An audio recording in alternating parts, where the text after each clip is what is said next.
Hey gang, Uncle Todd and Sonny here. And yes, I finally remembered to put on my steampunk hat. These things slip my mind a lot of the times. Anyway, this episode opens up with the Greys experimenting on the ball that came from Harry's ship that they recovered last season. And they can't do anything with it. It basically destroys any of the Greys that try and experiment with it. So they need a biological lock with the species it was created by. So, Joseph is ordered to bring Harry to them. We then cut to Harry and Heather, who are, like most people who are in the fleshes of the beginning of a relationship, are having a great deal of together time. Sex. Yeah, lots of that in a lot of places, which kind of grosses Asta out, especially when she finds out they did it in her car, back and front seats. Anyway, one of the funniest things that happens during this time, they mimic the Lady and the Tramp bit, with the spaghetti, only because she's a bird and he's a reptile. They do it with worms. Oh, so gross. Ugh. Let's see, where was it? Oh, yes. Asta goes to Jay's adoptive mother and asks her if,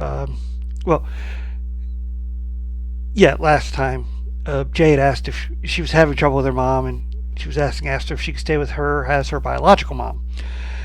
And Asta wanted to check with the adoptive mom first, but she's okay. At least she knows where she'll be, instead of running off with her girlfriend to go to hiking in the Netherlands, I think they said. Hopefully, Asta can convince her to go to college first.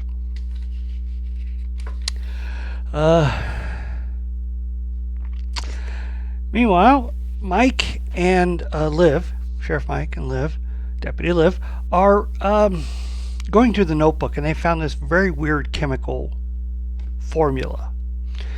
And they can't make heads or tails of it. Harry stops by to kind of see what they know about their investigation, because he understands they found the van.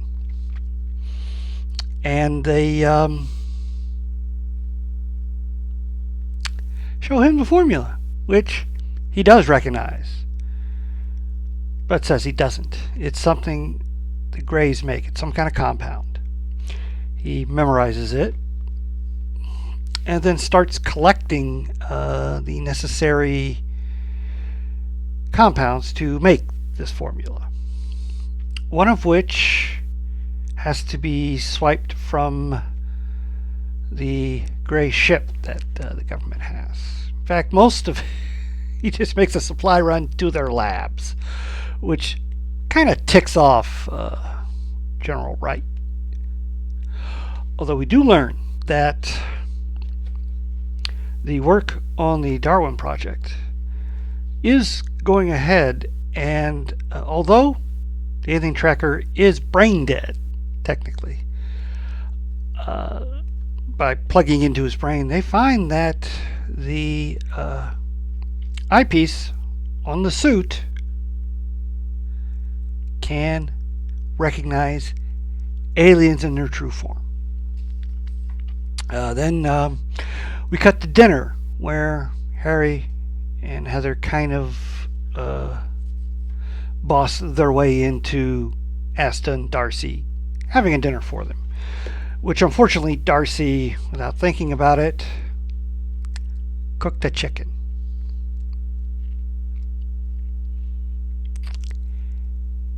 Yeah, Heather's not into cannibalism. They also learn at that point that Harry is deciding to leave with Heather back to her home planet. They're going to continue their relationship into the far future.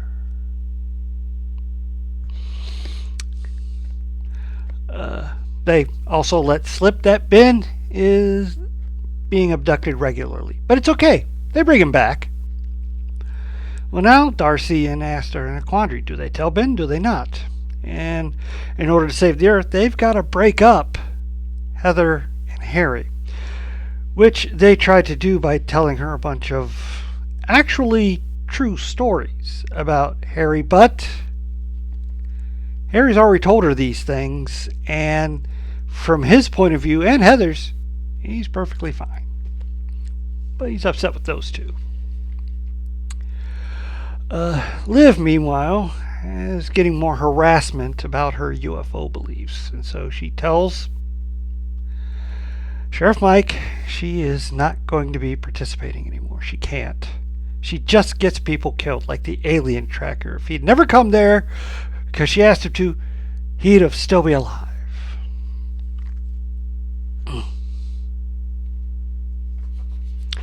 Although Kate does go to talk to her about the whole aliens owl thing, and although she hasn't been seeing that many owls, she's just kind of curious. She saw it on the internet. And during the conversation, Liv does tell her about implants, usually denoted by a bump somewhere on the body, that small bump that you don't really have a memory of how that got there. Keep that in mind. Well, Harry puts the formula together, which he is going to use on his makeshift Yellowstone volcano paper mache thing he built, to see what it does, so he knows what they're planning.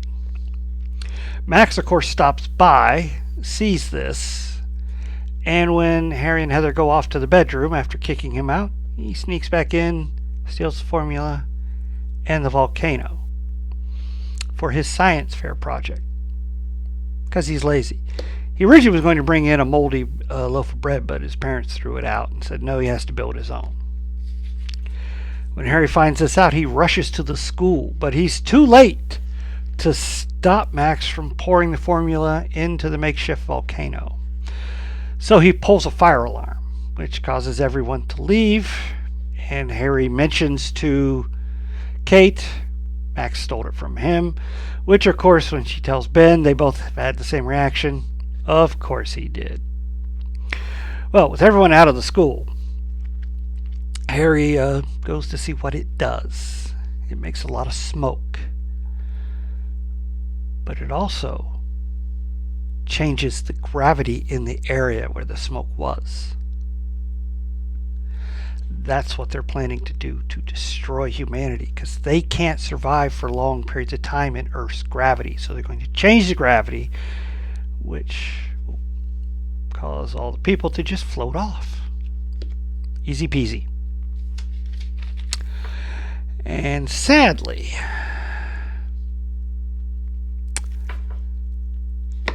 Joseph confronts Heather, tells her point blank she will A, get a sample of Harry's DNA. Don't do that. I gotta stop doing that. B, pick it up with Harry. Can never see him again. If she does not do this, the Greys will destroy her whole family, and Harry, and their whole family. Because the Greys, they don't mess around with all this stuff. They may use the Galactic Council to get what they want through legal means, but when that doesn't work, they'll use force. And we end with Kate looking at herself in the mirror. She doesn't seem to have any bumps, but then when she's brushing her hair, she notices an odd bump right here in the section between her neck and shoulders. just like her husband has in his ankle. Well, going to have to check out next week to see how that all comes about. Although by the time I get this posted, probably only be a few days. I would have got this out sooner, but I got caught up on watching Reacher because I'd been reading the books and I was like, I should try the show. And so I spent the whole weekend watching both seasons. I am so weak. Anyways, another good episode. Really funny. The early stuff where Harry's denoting every place that he and Heather have been was hilarious. And of course, that gross out joke of the worms. Oh, God.